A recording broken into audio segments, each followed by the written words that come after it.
Olá, muito boa noite, meus queridos amigos, muito boa noite, minhas queridas amigas. Estamos aqui tentando uma conexão com o amigo André, lá de Charqueadas, para nós começarmos a live, começarmos mais uma transmissão. Ainda, André, se tu tá me assistindo, ainda não aparece a opção para me te convidar, e aí?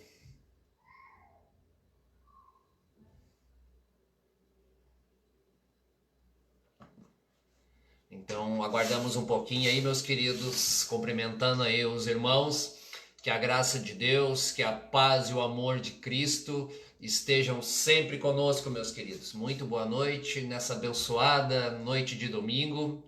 Estamos ainda, vamos tentar mais um pouquinho aqui, peço aos irmãos que aguardem aí para convidar o amigo André lá de Charqueadas.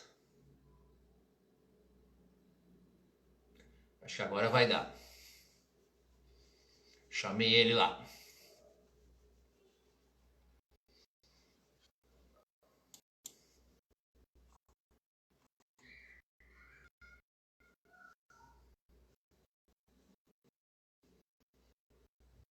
Só um instante aí, vamos ver se conseguimos contato com o André.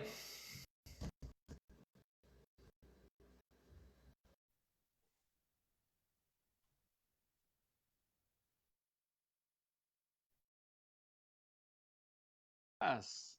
Ô, meu irmão. Boa noite, André. Bom, boa noite. Tu tá me ouvindo bem? Sim, sim, perfeitamente. Que bom, graças a Deus. Eu não tenho esses fones high-tech que tu tem aí, mas estou te ouvindo bem. É, faz parte. Isso aqui é herança da maior herança que meu pai deixou, que foi meus irmãos. Então, no meu aniversário, eu pedi de presente, então acabei ganhando. Pô, que legal. Então, André, aí eu já cumprimentei aí algumas pessoas, mas eu cumprimento até mais de uma vez aí. Então, as pessoas que vão assistir no meu perfil, que vão assistir aí no teu, muito boa noite, que Deus abençoe a noite de todos, que a graça de Deus, que a paz e o amor de Cristo estejam com todos nós, meu amigo André, e demais pessoas que vão nos acompanhar aí, seja ao vivo ou seja posteriormente lá nos perfis do Facebook, e no meu caso também coloco no YouTube. Então, muito obrigado pela audiência e Deus abençoe a vida de todos nós. Tamo junto. Tô por Ok, ti. então pode falar, André. Eu estou por ti. Então, assim, para aqueles que me acompanham aí, já te falei para ti, né? Hoje é minha 50ª transmissão aí, 50ª oportunidade que Deus, pela sua graça, me dá e de modestamente falar de uns pedacinhos do Evangelho de Cristo aí, aquilo que o Espírito Santo me orienta. Então, em primeiro lugar, estou muito feliz mesmo, muito realizado e quero dividir essa felicidade contigo aí, que é meu irmão em Cristo, com demais pessoas. E há um tempo atrás nasceu uma sementinha dentro de mim, aí o Espírito Santo colocou uma semente de essa vontade de falar do Evangelho de Cristo. Estou realizando aqui. Deus tem me dado a oportunidade, não sei até quando, mas eu me sinto muito feliz mesmo, né? Para aqueles que me acompanham, eu sempre falo, eu não vou pregar o Evangelho. Eu acho essa palavra até um pouco um pouquinho de falta de humildade. Eu sempre falo que eu vou falar, porque eu não sou um pregador. Vamos dizer assim, eu sou um falador da graça do Evangelho de Cristo. Então, em primeiro lugar, quero dividir contigo, com outros aí, a minha felicidade. É um número bonito, né? 50. Então, estou muito feliz mesmo. Que bom. Parabéns, né? Olha, eu vou dizer um negócio. E não é só uma questão de 50 vídeos ou 50 ministrações, ensinos, mas são 50 ministrações de um ensino bíblico, de um ensino espiritual e liberto de toda a religiosidade e de toda a religião, né? Então é muito bom mesmo. Parabéns. Obrigado. Eu sempre comento, né? É assim, as pessoas que me assistem, tu já faz esse trabalho há mais tempo, então as pessoas que te assistem, elas não vão para assistir o Edson, o André ou qualquer outra pessoa. Nós aqui, eu pelo menos penso assim, a gente está aqui apenas para transmitir uma ideia, uma interpretação, transmitir a palavra de Deus. Então, as minhas opiniões, de repente até as tuas, não são tão importantes. O importante é o que está na palavra e a gente sempre tenta trazer luz à palavra, uma correta interpretação guiados pelo Espírito Santo. Então, as nossas opiniões pessoais não contam. Contam é a palavra de Deus, é a Bíblia Sagrada. Sim, e tu sabe que essas lives, elas trabalham duas coisas importantes, né? Até mais. Uma delas é o sacerdócio de todos os santos. Porque muitas vezes, quando a gente meio lava as mãos, tá, eu não tenho dom, eu não tenho chamado, eu não tenho a vocação, e alguns até podem dizer, eu não sou pastor, eu não sou pregador. Não, se você tem uma vida de comunhão com o Senhor, se você tem uma vida de leitura da palavra do Senhor, você sempre terá uma palavra de Deus para os ouvintes. Então, essa é uma das coisas muito importantes. E segundo, é, a gente vai fazendo que vá se perdendo, sabe o quê? Essa ideia de hierarquia. Um prega e 300 ouvem. E muitas vezes, nesse caso, tem gente muito mais preparada espiritualmente para ensinar, para aquele que está em cima de um púlpito. Então, na verdade, isso acaba atingindo e quebrando alguns paradigmas religiosos. André, bem rapidamente, assim, eu sempre dou um exemplo, tá? Pelo menos eu me sinto assim. Receber o evangelho, ter a vontade de levar outras pessoas, é como aquele menininho de classe humilde, André, que sonha com a bicicletinha nova e os pais nunca tiveram oportunidade de dar.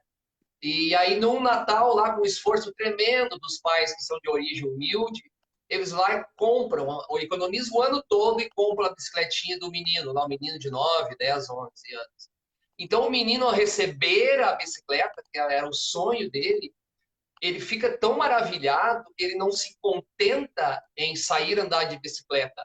Ele quer mostrar aos amiguinhos dele a bicicleta que ele ganhou.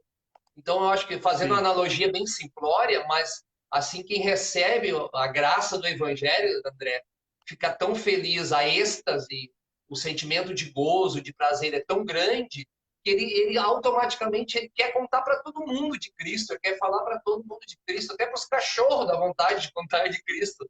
Então, eu sempre faço analogia assim desse menininho. Eu me sinto assim, embora a barbinha branca, os 50 e poucos anos já, eu me sinto um menino que recebeu a bicicletinha há pouco tempo atrás aí, do Evangelho da Graça e tô louco para mostrar na minha bicicletinha para todos os meus amigos.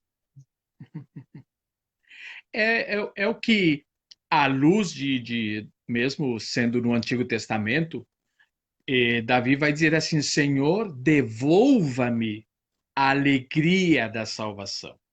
Então, quando você recebe a salvação, quando você conhece Jesus, isso que nós conhecemos é muito maior do que uma religião. É a nossa vida, é o nosso viver. É, é tudo aquilo que o homem sonhou, tudo aquilo que o homem desejou, tudo aquilo que o homem ele projeta é Cristo. Ele pode pensar que é dinheiro, ele pode pensar que é mulher, ele pode pensar que é carro, que é casa, que é viagem, ele pode pensar o que for.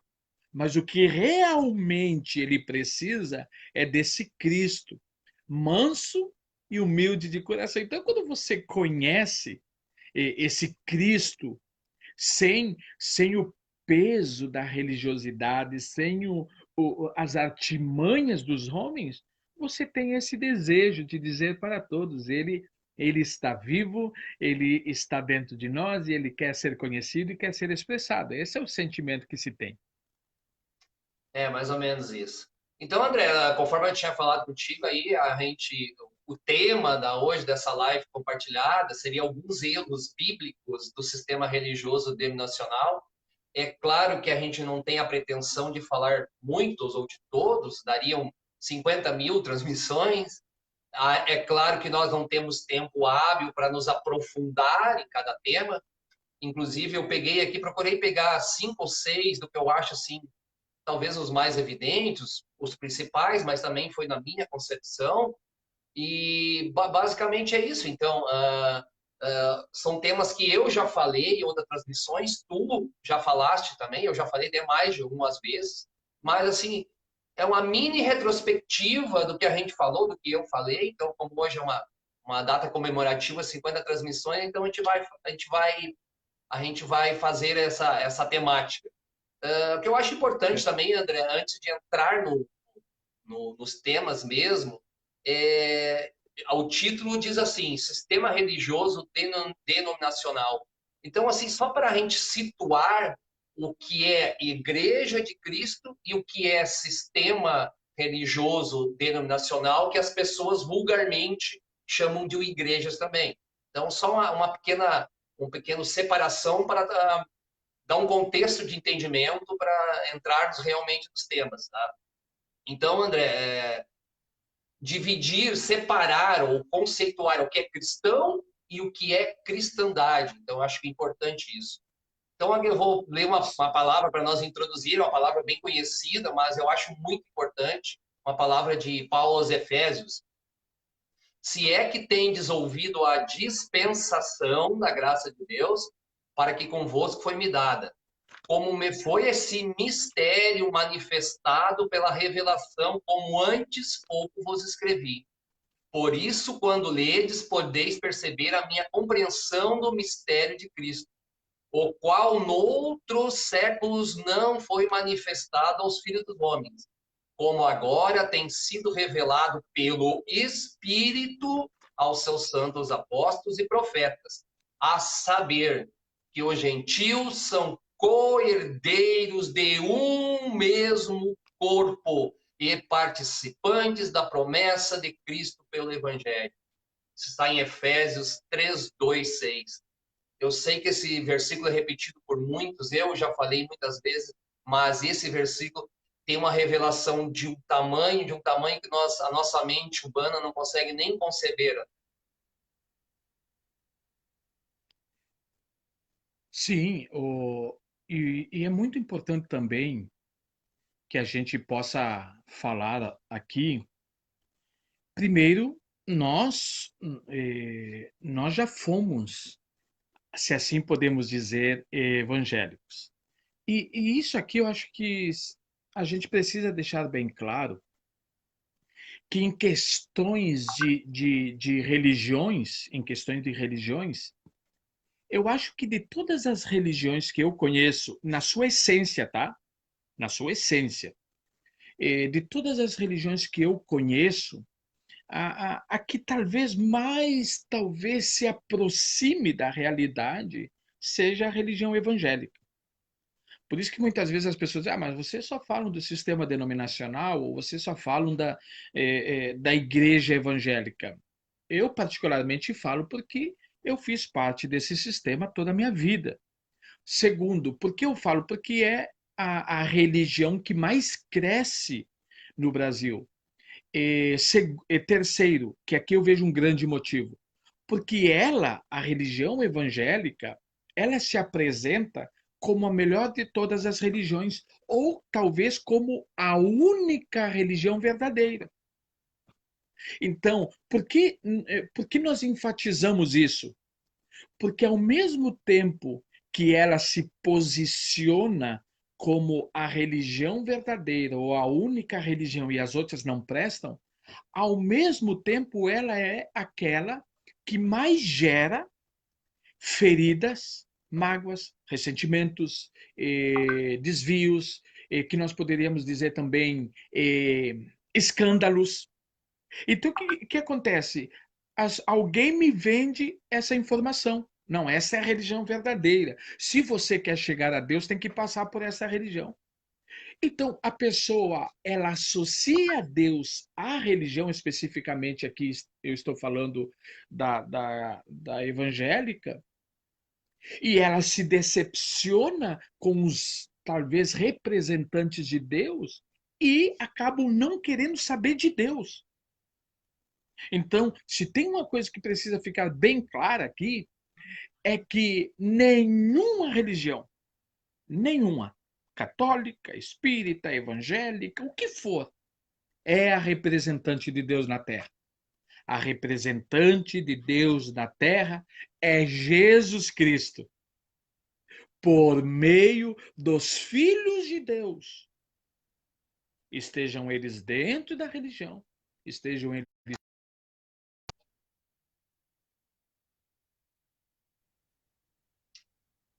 Exatamente. Ah,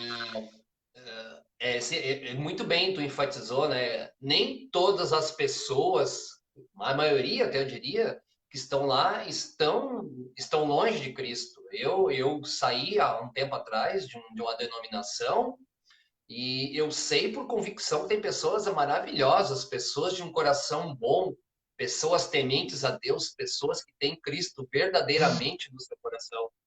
Então, ao falar de erros lá, a gente está falando dos erros do Do sistema em sistema. si, dos erros doutrinários.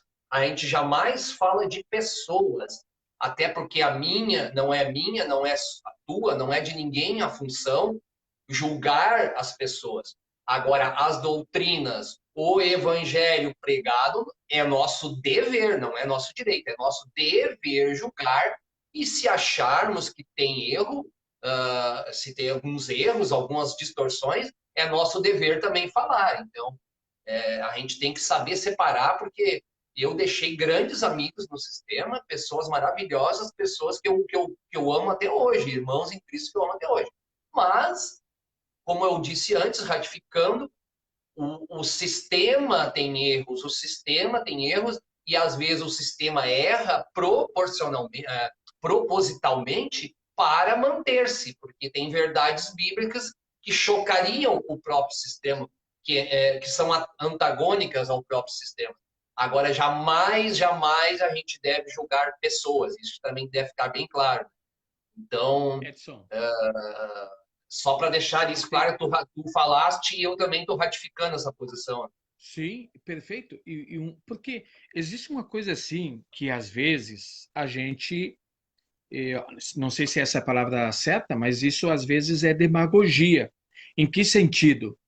De que se eu sou torcedor de um time de futebol e ele não vai bem, eu faço críticas, sejam elas construtivas ou não. Eu concordo, eu discordo, eu me posiciono. Na esfera política, nós agora vamos viver um período estamos vivendo um período de eleição, que a gente vai dizer esse prefeito presta, esse prefeito não presta, esse eu gosto, esse eu odeio. O sentimento que se tem. Quer dizer, eu me posiciono. Ah, isso aqui ele fez certo, mas isso aqui ele fez. Quando eu chego na esfera espiritual, quando eu chego na esfera da vida espiritual, do corpo de Cristo, eu quero lavar. Não, nisso não se toca, não pode falar mal de fulano, do ciclano, daquela doutrina, daquele ensino. Pelo amor de Deus, muitas vezes nós somos integrais com relação às coisas não cristãs e somos muitas vezes parciais com relação às Omissos. coisas do Senhor. Omissos muitas vezes. Então, se eu vejo alguma coisa de errada na prefeitura da minha cidade, se eu vejo eventualmente, né, eu e tu, eu sei que a gente gosta mais ou menos do mesmo, vamos dizer assim, do mesmo time de futebol. E a última, a penúltima gestão desse time, né, só para dar um exemplo, ela recentemente ela foi acusada de roubo e os caras são proibidos de entrar naquele clube. E todo mundo se posicionou e todo mundo não, isso é roubo, isso é errado. Aí quando eu chego naquilo que é eterno, aí eu quero, não, não vamos tocar nesse assunto. Eu acho que isso às vezes é demagogia e a gente deve tratar todos os assuntos com muito cuidado, com muito amor e com muita responsabilidade. André, inclusive na minha próxima live, do próxima quarta-feira, falarei isso. O Evangelho de Cristo não é politicamente correto. O politicamente correto que nós conhecemos hoje, se outro segue o Evangelho e proclama o Evangelho verdadeiro de Cristo, outro é politicamente correto. Tem choque. São Sim, antagônicos. Incrivelmente são antagônicos. Simplesmente porque o politicamente correto é sob a visão dos homens e não de Deus. E nós, homens, somos totalmente falíveis. Então, perfeito, André, perfeito. tu falaste bem ali da não crítica às pessoas, porque antes de eu e tu, ou qualquer que for, ser da Assembleia, ser batista, ser presbiteriano, ser Filadélfia, quadrangular, ou qualquer outra coisa, antes disso, nós somos a única e verdadeira Igreja de Cristo. Então, a Igreja Sim, de Cristo é aquela que se sobrepõe a todas as outras. Essas outras per- são denominações criadas pelo homem.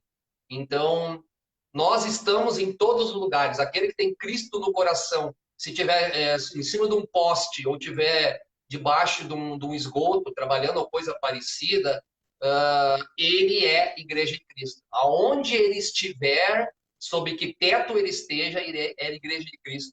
Outra passagem bem conhecida, André, está lá em 1 Coríntios 12 ao 13, porque assim como o corpo é um e tem muitos membros, e todos os membros, sendo muitos, são um só corpo, assim perfeito. Cristo também.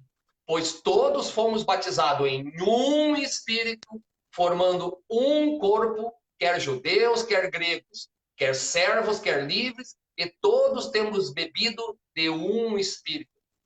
Se tu ler esse versículo, acabou a divisão, acabou. Eu sou batista, eu sou presbiteriano, eu sou assembleiano, eu sou gideões, como eu fui. Então, não tem porquê. A igreja de Cristo é uma só, é única. Quem a dividiu foi o homem. Cristo não. Cristo criou uma igreja. Então, esses versículos deixam bem claro. E aí, Sim, André, já pode falar.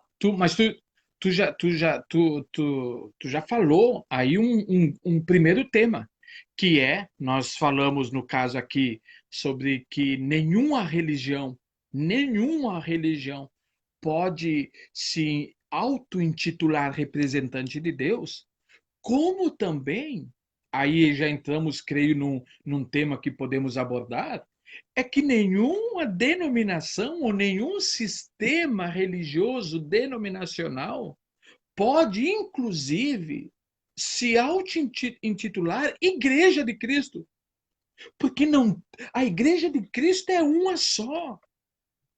A Igreja de Cristo é formada por todo aquele que foi regenerado, que recebeu a vida, que recebeu a natureza de Deus. E sem essas coisinhas de não, eu sei que a igreja é uma só, mas não tem esse mais. Não, eu Não sei tem que a mais. igreja é uma só. Porque não sei se tu já não viu isso. Ou talvez já falou, porque eu também já falei isso. Não, eu sei que a igreja é uma só. E tanto é que a igreja é uma da nossa igreja fica no lado de fora, porque no céu as placas demagogia. Se é só um corpo, que caiam as placas, que caiam as divisões, que caiam as mutilações, e aí nós seremos edificados como um só corpo. André, eu sempre uso uma lógica, eu já falei em outras oportunidades, até para um ateu, até para um descrente, aquele que é totalmente cético, se tu chegar e raciocinar assim, meu amigo, existe um Cristo, existe um Evangelho, existe uma salvação, a obra da cruz consumada é uma. Como então nós explicarmos as dezenas, centenas, talvez até milhares de denominações que se auto-intitulam seguidoras de Cristo? Então, a pessoa não precisa nem ter fé como nós, com a graça de Deus, temos. Basta até um leigo, até um descrente, até um ateu, ele fica assim, mas não tem lógica. E a explicação é simples, tu acabaste de falar. Cristo edificou uma igreja. os homens a dividiram e edificaram as suas. Pronto, é simples. Então, denominações, quaisquer que sejam, menos bíblicas, mais bíblicas, quaisquer que sejam, quaisquer, tem que repetir 4, 5 vezes, elas são criações humanas, não tem nada de divino, nada de ordem divina nas denominações. Então, é simples isso. Como eu disse antes, assim, essa divisão choca a nós, estranha, não é choca, talvez choca seja uma palavra meia forte, mas é até um leigo que está de fora, que não olha com os olhos da fé que nós olhamos, ele não entende. Pô, mas se vocês acreditam num Salvador e a palavra dele é uma só, a mensagem é uma só, por que vocês se dividiram tanto assim? É estranho, né? Sim, e inclusive, isso é uma crítica, inclusive, da religião católica. Porque a religião católica ela diz assim, nós somos iguais em todos os lugares. Nós temos a mesma... Aí vocês saíram de nós, porque é isso que eles falam. Vocês evangélicos saíram de nós, e não só saíram de nós, como vocês estão divididos em mais de... aqui no Brasil, se não me falha a memória, são mais de 10 mil denominações diferentes. Diferentes. E que, assim, ó, um exemplo, né? Porque aí começa as justificativas. Por que se criou? Se criou para fazer diferente, para ser diferente da Igreja Católica. Tá, ok, é boa justificativa. Mas é mais ou menos como disse Paulo. Paulo disse, ó, Gálatas insensatos, vocês começaram no Espírito, mas acabaram na carne. Talvez a ideia inicial, talvez até fosse boa. Eu não preciso criar uma organização se eu estou em desacordo com a outra. Eu só preciso viver o evangelho genuíno sem ter a necessidade, sem ter uma instituição nova. Exatamente, é tipo assim, né? Tu és um funcionário de uma empresa que tem um CNPJ, tu vai bem, junta umas economias, tu sai daquela empresa e aí tu vai formar um novo CNPJ. É mais ou menos isso, né? E André, o próprio Paulo, o próprio Paulo, que para muitos, para mim também, é o maior evangelista que a humanidade tem conhecimento, o próprio Paulo, ele era do sistema religioso. Quando Cristo chamou, talvez, a gente não sabe dos desígnios de Deus, quem somos nós, né? Mas quando Cristo chamou, pegou alguém justamente que estava enraigado, que estava misturado, que cumpria o sistema religioso dos fariseus, o sistema religioso judaico da época, tirou de lá e chamou Paulo. Então, Paulo, para seguir o chamado de Cristo, qual é a primeira coisa que ele fez? Ele teve que sair do sistema, entendeu? Ele simplesmente saiu porque são coisas muitas vezes incompatíveis, André. Ou tu serve ao evangelho genuíno de Cristo, ou tu serve a Cristo, mas misturadinho lá com doutrinas humanas, conforme os desvios humanos. Então, o exemplo de Paulo eu acho muito interessante, né? Cristo poderia ter pegado um discípulo seu já convertido ou coisa parecida. Ele pegou alguém que perseguia a igreja de Cristo, que o sistema religioso daquela época perseguia a igreja de Cristo, a verdadeira, tirou alguém de lá do meio, que era inimigo, e trouxe para o outro lado. Então, Paulo é um exemplo maravilhoso disso, né? De como tu tem que sair fora do arraial para te dedicar a Cristo. É porque o que acontece? Assim como Cristo veio na plenitude do tempo, né, na hora exata, ele também escolhe a pessoa certa na hora certa. Porque Paulo era um ser humano completo, seja religioso, seja com conhecimento intelectual, um conhecimento humano. Ele era um. Então, em todas as áreas que Paulo pudesse ser atacado, ele sabia, ele dominava todas as esferas da sua vida, religiosa, espiritual, financeira, técnica, de viagem, tudo. Ele era. Então, Deus permite que são os dois vultos da Bíblia tirando Cristo. Moisés no Antigo Testamento e Paulo no Novo Testamento. Eu até acredito que Paulo é, é sem comparação nesse sentido. Então, ele pega uma pessoa que vai ao extremo, e ele vai dizer isso em Filipenses, se vocês querem se gloriarem, também em 2 Coríntios, se vocês querem se gloriar, eu muito mais. E aí ele começa a colocar ali seu currículo, eu sou judeu da tribo de Benjamim, circuncidado, 8º dia, fariseu de fariseu. Mas ele disse, eu considero tudo isso como Estevão. Ele não estava trocando uma religião por outra. Ele estava abandonando a religião dos homens e servindo totalmente ao autor e consumador da nossa fé. E ele antevendo o que ia acontecer no sistema, esses erros, né? Lá em Atos 20, 29, ele diz, porque eu sei isto, que depois da minha partida entrarão no meio de vós lobos cruéis que não pouparão o rebanho. E que entre vós mesmos se levantarão homens que falarão coisas perversas para atrair os discípulos após si. Então, Paulo está advertindo aqui em Atos 20, do 29 ao 30, que talvez o maior inimigo da Igreja de Cristo não era aqueles que combatiam externamente, era o mal que já ia se instalar de dentro para fora. Tu já falaste algumas vezes disso também em lives, né? Então, o pior fogo é o fogo amigo, não é aquele que vem da frente da trincheira. O pior fogo é o que vem de trás da tua trincheira.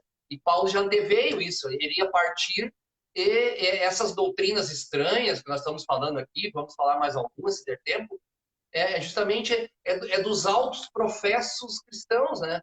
Então não é lá o Hezbollah, não é a cultura islâmica que está matando os cristãos, não é o paganismo, não é o espiritismo, não é nada. É de dentro. Hoje o maior inimigo está dentro. É como um câncer querendo jogar tumores e para todas as partes do corpo. Então, isso é muito interessante. Paulo, naquele momento, já anteveio o que veio aconteceu logo em seguida e acontece até os dias de hoje, né?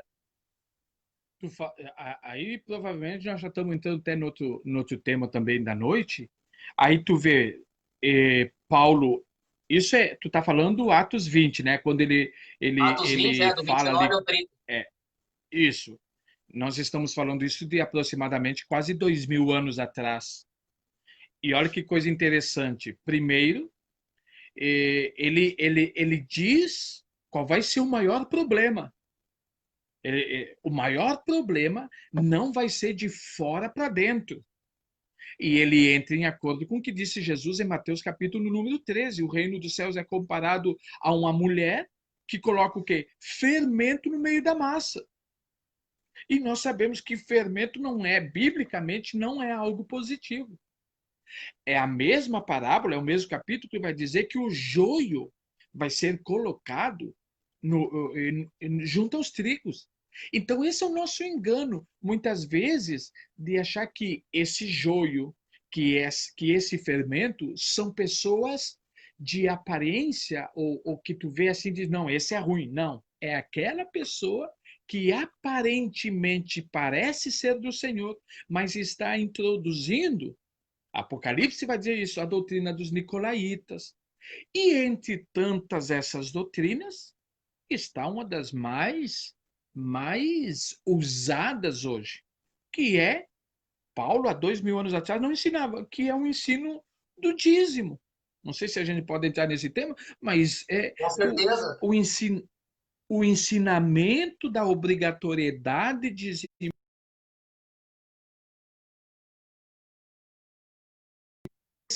do coração das pessoas. Com certeza, André. Eu sei que tu já falaste e eu já falei algumas vezes o dízimo. Então, assim, quando um líder, um pretenso líder de uma denominação que se diz cristã, que se diz servidor de Cristo, diz para você: olha, dê o dízimo, senão o devorador entrará na sua casa. Isso é um. Assim, eu não consigo achar um adjetivo, André, mas isso é de uma baixeza, de um terrorismo, assim, quase que beira a insanidade, entendeu? Então, é muito triste, sim, as pessoas se assustam, porque eu já me assustei, eu não tenho vergonha de dizer. Eu estive dentro do sistema e já me assustei e fui lá e botei no meu valorzinho no carnê e dei o dinheirinho lá. Então, isso é de uma coisa assim, de um sentimento que não tem nem descrição, né? Então, E, André, tu conhece bem minhas posições sobre dízimo.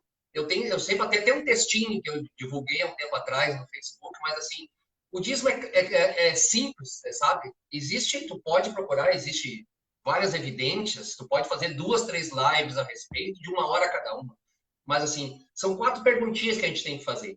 O que era o dízimo? O que é? Então, o dízimo é 10% da renda de uma casa judaica que era dada em alimentos, como a safra era uma vez por ano, praticamente, era uma vez por ano, com o objetivo de ajudar as viúvas, os necessitados e a manutenção dos levitas no templo. Segundo, quem deveria dizimar? A resposta é curta e grossa. Era uma lei mosaica, portanto, era uma lei judaica, judeus. Quem deveria dizimar eram os judeus.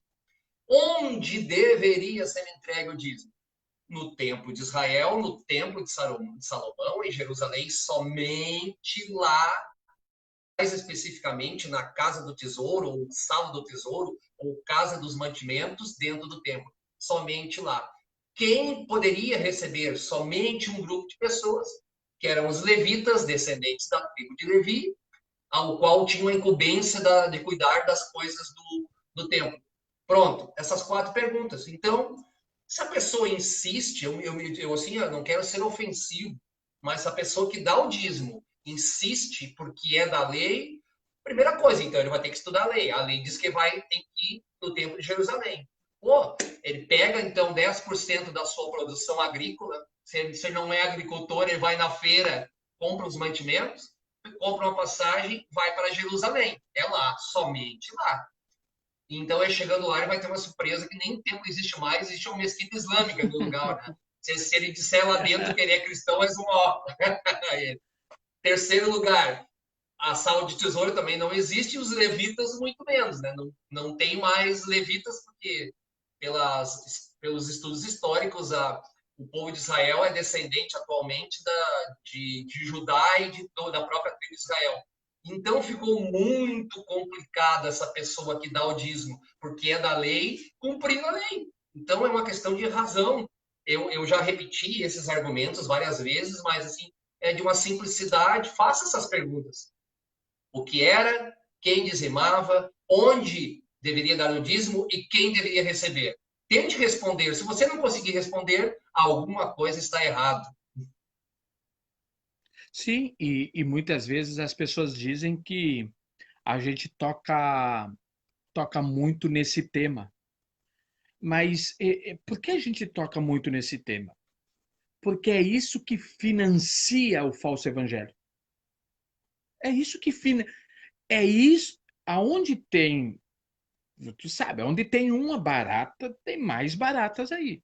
Se tu mexeu no móvel velho dentro da tua casa que tinha umidade, saiba que se tem uma barata, tem muitas. Então, aonde tem o ensino da obrigatoriedade e inclusive da voluntariedade do dízimo com finalidades que não seja ajudar o pobre, a viúva, o necessitado, o estrangeiro, tem mais outras heresias, falsos ensinos. Então, na hora que você bate nessa parte, na parte financeira, você já começa a desconstruir os falsos mestres, os falsos irmãos, ou irmãos verdadeiros, só que estão em um ensino errado.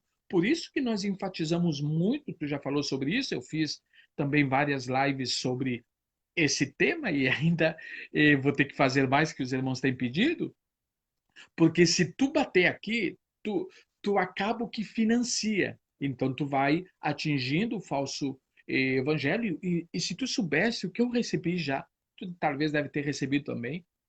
A última que eu recebi foi uma irmã lá do Uruguai que ela me disse: cansei de pedir dinheiro emprestado para pagar luz, pagar água, comprar gás, porque eu não tinha. Mas eu era fiel no dízimo, porque o meu líder, o meu reverendo, o meu bispo, o meu apóstolo, o meu pastor dizia que se eu não desse dízimo, ia queimar minha televisão, ia queimar minha geladeira, ia estragar sério, os eletrodomésticos da minha casa, e o último dos últimos, até eu ficaria doente e não teria dinheiro nem para comprar remédios. É mais ou menos isso não, isso acontece. Então, quando você bate nisso, você bate naquilo que financia, que aí está o que Jesus, que aconteceu com os fariseus. Jesus tocava no que financiava eles. E acabava expondo eles, como dizendo, não, Jesus, não conta o nosso segredo. Não conta, senão eles não vão mais financiar. É mais ou menos o que acontece hoje também. André, porque assim, é bom esclarecermos, né? Dízimo não quer dizer que nós, como cristãos, devemos de nos abster de praticar a caridade. A caridade faz parte do coração de cristão. Ajudar o irmão necessitado. Se Deus te deu condições, se Deus deu condição para mim, para ti ou para qualquer outro, a ajudar os irmãos, isso é mandamento cristão. A caridade, o amor ao irmão necessitado é realmente. E aí fica aquela pergunta, André. Se eu, ou qualquer pessoa, vamos supor, se eu fosse um dizimista aqueles fiéis, eu chegasse na esquina, visse o meu vizinho, que é uma pessoa muito humilde, tivesse necessidade. Eu fosse lá, desse uma cesta básica para ele, para a família dele, e a conta da luz que estava atrasada, estava às escuras da casa, eu pagasse a conta de luz. Essa é uma ajuda. Segunda ajuda, eu fosse lá na minha denominação e desse os meus 10% lá da denominação. Ah, quem tu acha, ou quem vocês que estão nos assistindo, acha que ajudou mais, que deu a sua parte a Deus? Ajudando o irmão não necessitado ou financiando um sistema caro que paga luz, que paga tributos de pastores que ganham Salário. salários gigantescos, de pregadores que voam em voos de primeira classe, de cantores famosos, porque ao dar o dízimo, você não está dando necessariamente para o necessitado, está dando dinheiro para esse sistema. Então, qual é das opções que mais foi bem aproveitada? Qual é a opção que realmente agradou a Deus? Faça essa pergunta. Faça essa pergunta a si mesmo. Você que é dizimista, eu usei o meu exemplo, eu não sou dizimista, mas se você é, mas para aí, para quem realmente eu estou dando dízimo? Para quem? Se você acha que tem que dar 10%, isso é bonito, não é feio. Pegue os seus 10% e, pô, eu duvido que nenhum de nós conheça alguém que esteja com necessidade, uma família que esteja com necessidade, entendeu? Então a gente tem que refletir para quem realmente, para que realmente eu estou dando essa contribuição como cristão.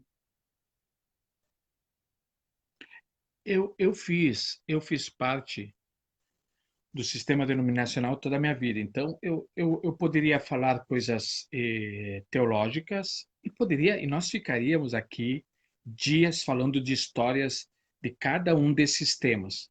Mas, às vezes, tem algumas justificativas, tipo, não, se a gente não dizimar, como a gente vai fazer missões? Aí tu vai ver, a igreja, a denominação não faz missão nenhuma. Eu conheço cara que faz missões em Dubai, cara. Tem cara que faz. Então, de brincadeira, sabe? Então, aqui a gente poderia se estender nisso. Também tem um detalhe muito importante, que se eventualmente o meu vizinho está desempregado, eu posso ir ali comprar uma cesta básica, porque eu conheço ele, Ele é meu conhecido, ele é meu amigo, ele é meu vizinho. Eu sei que ele é um trabalhador e ele está desempregado. Mas aí o que eu faço? Eu pego esse dinheiro, porque aí se eu der o dízimo num determinado local, a minha renda vai diminuindo.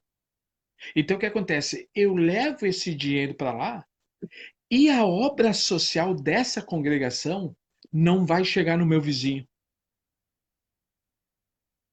Não vai chegar no meu vizinho. Eu tô te dizendo porque eu sei que funciona assim. Vai ter o grupo de assistência social na congregação, vai ter tudo isso. Mas como explicar? Na grande maioria, esse recurso não chega. É, porque é aquilo que vai acontecer. Se pede o dízimo, se pede oferta, se pede, vamos ter uma festa. Tá, vamos fazer uma festa assim para quem? Para os irmãos da igreja. Ah, tá. E aí como funciona? Cada um vai dar R$ 10. Para aí. A gente arrecada 20 mil por mês. Aonde está indo esse dinheiro?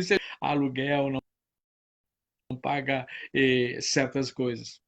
E aí, na hora de uma festa, na hora de uma coisa, eu tenho que dar eu tenho que pagar lá o ingresso, eu tenho que olha, igreja, nós vamos precisar de tantos quilos de arroz. Aí eu dou mais 5 quilos de arroz, dou 10 pila para mim, mais 10 pila da minha esposa, mais. Então tu vê que na verdade esse recurso seria muito melhor investido se fosse direto à pessoa necessitada. Exatamente. Tem muitos casos aí que o par de sapatos importado do pastor é mais caro que de muitos irmãos um ano todo. Bah. Não, André, assim, ó, nem. Ô, Edson, essa semana eu fui no mercado e estavam pedindo uma pessoa até evangélica chegou e disse assim, ó, campanha do quilo no mercado. Peguei assim, eu não ajudei. Por quê? Porque eu sei que esta comunidade, um líder ganha mais de R$ 3.000 e o outro ganha mais de R$ 2.000 limpo. Então pega, tá ganhando um, tá ganhando dois salários, o outro tá ganhando três salários. Então tira 500 de um, tira 500 do outro e compra alimento. Então tu vê que é, é o salário desse, é o salário daquele. E fora essas coisas que muita. E eu vou ajudar nisso? Não, então não. Então eu ajudo numa instituição, ajudo em alguma casa de recuperação, o que for, que eu sei que esse recurso está sendo bem investido. o dízimo, André, e até outras coisas, já a gente pode entrar no outro tema aí. Entra aqui é Vocês, 48 minutos já. é, passa rápido. Vamos fazer mais uns 10 minutos aí para completar uma hora, né? Perfeito, perfeito. Então, o dízimo, como outras coisas, outros dogmas, levam o sistema usa um modo de terrorismo, de pressão sobre os seus membros para mantê-los ali, entendeu? E aí nós podemos Hum. entrar, isso nos leva que ainda, não é todas as denominações, mas muitas, que é a salvação por obras, né? Então, embora que o evangelho deixe bem claro que não é tu dar o dízimo ou não, que não é tu ir no culto 2 vezes por semana, que não é tu ter caridade ou não ter caridade. O Evangelho existe inúmeras passagens, mas essas pessoas ainda insistem, porque a partir do momento que eu falo para ti do Evangelho da Graça, eu não tenho mais como te prender. Se eu dizer, olha, o Cristo, através da sua graça, te salva, não vem das obras. Aí tu fica solto. Na verdade, o Evangelho da Graça é o Evangelho da liberdade, né? Então, lá em Efésios, é um versículo conhecidíssimo, mas eu não vou cansá-lo de repeti-lo nunca. O Efésios 2, do 8 ao 9, diz assim: porque pela graça sois salvos por meio da fé. Não vem de vós e é dom de Deus. Não vem das obras para que ninguém se glorie. Então, André, embora que assim que tem versículos na Bíblia que a gente precisa de uma interpretação, de um contexto, de um pequeno estudo para te chegar à conclusão. Agora, ao ler um versículo desse, não tem dúvida, não tem interpretação, não tem contexto. Só existe uma maneira de tu interpretá-lo e de chegar à conclusão. E as pessoas e alguns sistemas e algumas denominações, mesmo assim, dizem que pregam outra coisa estranha, entendeu? E eu acho assim, para ser bem pragmático, já passando para ti a posição sobre isso, a pessoa que alega, qualquer pessoa, líder ou não, que alegue que a salvação depende de obras, ele está menosprezando, ele está dizendo assim, olha, Cristo fez uma grande obra na cruz, mas não foi suficiente. Eu tenho que fazer as minhas obras para ser salvo. E aí essas pessoas estão cometendo o supremo sacrilégio de dizer que Cristo não foi suficiente na cruz por nós. Precisa uma coisinha a mais, precisa uma cerejinha do bolo. Isso é muito triste, né? Eu fico muito chocado ao ver isso. E tem denominações tradicionais que pregam, né? Umas aí que não deixam fazer nada nos sábados, por exemplo. É que, na verdade, o que acontece? Davi vai dizer isso, né? Ele vai dizer um abismo vai levar a outro abismo. Um erro doutrinário vai levar a outro erro doutrinário. Então, o que acontece? As coisas, elas não conseguem ser divorciadas dentro de uma mesma realidade. Se eu tiver um problema, talvez, aqui no meu quarto com a rede elétrica, ela vai atingir toda a minha casa. Então, o que acontece? Se eu tenho um problema teológico, e esse que nós acabamos de falar, que é o dízimo, ele vai desenvolver outros problemas, inclusive a salvação pelas obras. Seja eu ensinando de forma direta e consciente, que aí tem aqueles que dizem, não, se você não fizer isso, você não vai para o céu. Ou se você não fizer isso, e já entra mais ou menos no outro tema também, se você não fizer isso, você perde a salvação. Tu vê que uma coisa vai levando para outra, se eu não der dízimo, eu não vou ser salvo. Então, quer dizer, se eu não der dízimo, eu não vou ser salvo, a salvação é pelas obras. E se a salvação pelas obras e eu não dou dízimo e eu vou perder a salvação, então eu já estou entrando no outro problema aqui, que é a possibilidade de perder a salvação. Por isso que eu digo que um problema, um erro doutrinário, vai levar para o outro. Então nós temos aqueles que conscientemente fazem isso. Eu, eu sempre digo assim, ó, tem um grande problema na igreja em si. Ela anda de periferia em periferia. E eu posso dizer por mim, eu fui alguém que diretamente ensinei dízimo, consciente, e depois ensinei dízimo de forma indireta. Sabe aquela coisa que tu não. Eu sempre digo a mesma coisa. Alguém diz assim: tu não precisa dizer para uma pessoa que ela é feia. É só tu dizer para ela que ela não é bonita.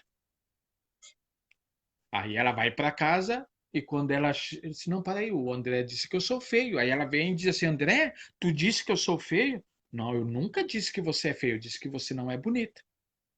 Mas na verdade eu estava dizendo que ela era feia. Então muitas vezes, e aqui a palavra de um cara que eu nunca mais esqueci, ele dizia assim, ó, não se venda para os ricos, mas não compre os pobres. Então, muitas vezes eu não me vendo para o cara que me dá R$ 1.000 de dízimo, mas eu compro 10 que me dão cada um deles R$ 100 de dízimo. Então, um abismo vai levando ao outro. Então, eu saio desse ensino errado de forma direta, tá? Porque eu estou te dizendo isso, Edson, porque eu vivi isso e eu vejo isso. Não, vou te dar um exemplo. Há um tempo atrás, quando surgiu a pandemia e aí os cultos foram proibidos, eu ouvi conhecidos meus dizendo assim: não, você pode ouvir outras lives, mas não esqueça, quando vem esse aí já era, que eu sou seu pai espiritual. É, então, então assim, ó, é aquela coisa que você não fala de forma direta, mas você, quer dizer, você só saiu de uma periferia e foi para outra. Ainda não chegou o que é no alvo, que é Cristo. É, Parafraseando aí um filme mundano aí, que é Tropa de Elite, aí, bem conhecido, não tem nada de evangélico, mas ela tem uma frase.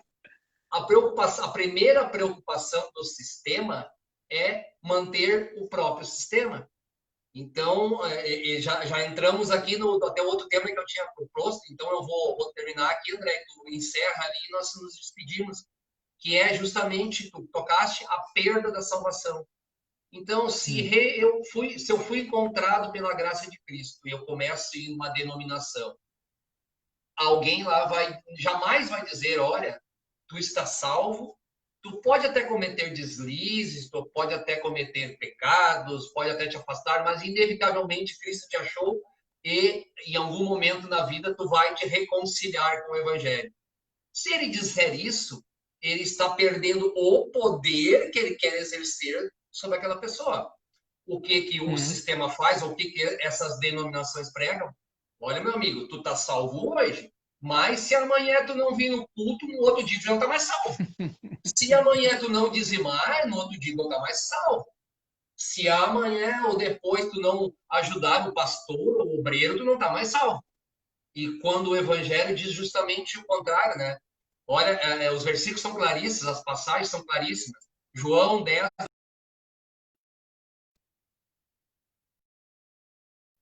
João 29, André.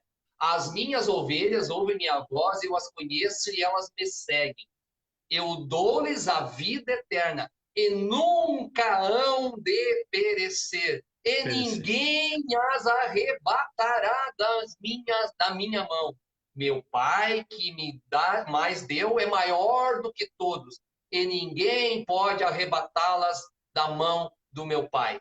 João 10, 27 a 29. Então, André, quem lê uma passagem desta, a convicção vem na hora, né?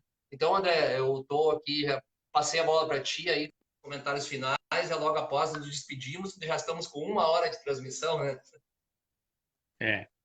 Isso aqui, o que tu acabou de falar, é o checkmate. Não tem muito o que dizer isso. Esse que sustenta a salvação é o mesmo que sustenta o universo com a destra da sua mão, sabe? Então, o que acontece? Uma vez que você está na família de Deus, você nunca mais sai dessa família. Uma vez que você foi introduzido em Cristo, você está guardado nele. Porque quando você acredita que exista a possibilidade de perder, mesmo que alguns versículos supostamente possam indicar isso, na verdade são versículos às vezes isolados e às vezes são tirados do seu contexto. Você, em outras palavras, você está dizendo: o sacrifício de Jesus não foi perfeito?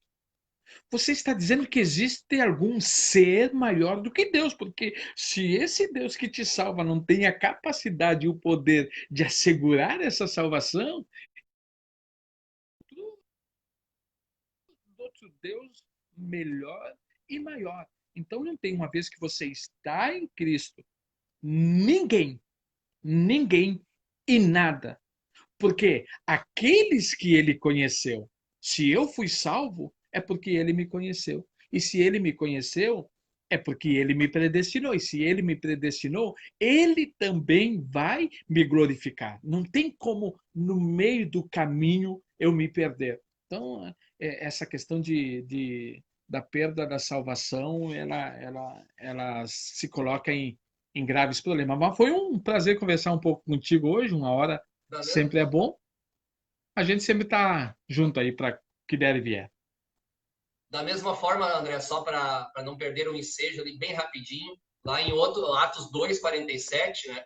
Louvando a Deus e caindo na graça de todo o povo, e todos os dias acrescentava o Senhor à igreja aqueles que haviam de salvar. Então, não é eu que me acrescento, não é tu que te auto-acrescenta, não é o pastor, não é o padre, não é o obreiro, não é o bispo, não é o presbítero.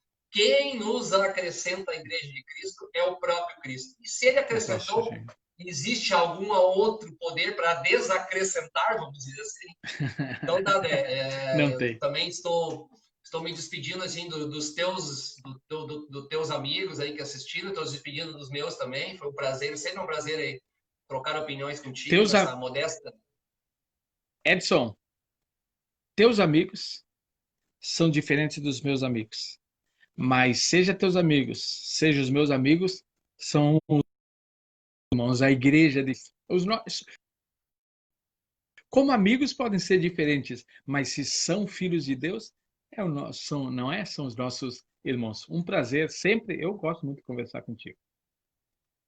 Obrigado, então, André. Então, muito obrigado aí a ti, muito obrigado ao pessoal que nos A assistiu, todos. que Deus abençoe a noite de todos, que a graça de Deus e a paz, o amor de Cristo estejam sempre conosco. Boa noite aí para todos, boa noite, Paz. André.